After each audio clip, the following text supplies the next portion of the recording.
Okay, we're here today to show you the top 3 exercises for SI pain.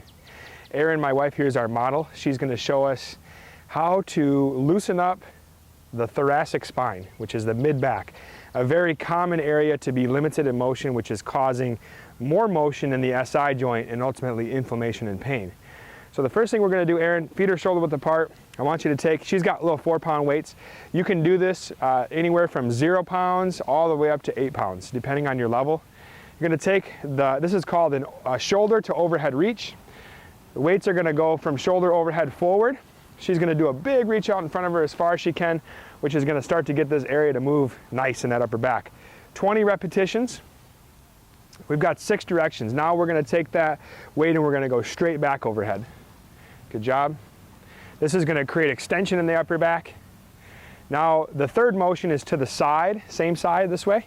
It's going to create a nice side bending effect in that spine. Next motion after her 20 is going to be to the side this way and to the side that way.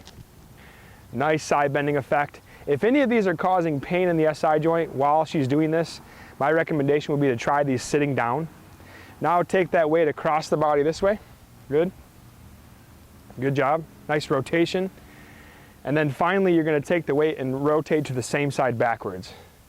Good job. Okay, so that's our number 1 exercise or movement for the upper spine in order to help the SI joint.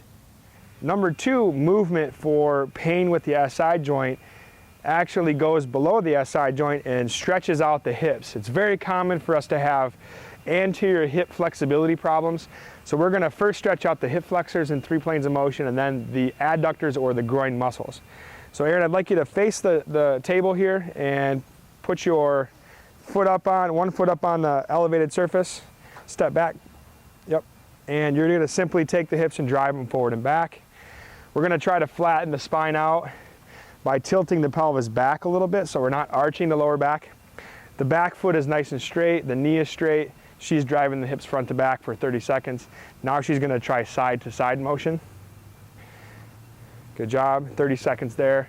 And then the third motion is going to be around in circles. Good job. And of course she's going to switch feet. So she'd go right foot straight, nice and flat, turned in maybe a little bit. Knee is straight, she's going to drive the hips front to back, 30 seconds, side to side, 30 seconds, and then around in circles. So that's going to be for the hip flexor. Now, very simple. Take that bottom foot and just turn it towards me 90 degrees. Okay? So now your feet are at a perpendicular angle or 90 degrees from each other. Now you're going to drive your hips 3 planes of motion towards the chair first. And I want you to kind of square up so you're facing this way. And again, if you need to hold on to something, that's fine. And this should be more of an inner thigh stretch. So 30 seconds side to side, then 30 seconds front to back, which looks like this. Good job. And then finally 30 seconds around in circles. Yep, good job. Excellent. So those are our top 3 exercises or movements for the SI joint. My recommendation for you is to try that 2 to 3 times a day.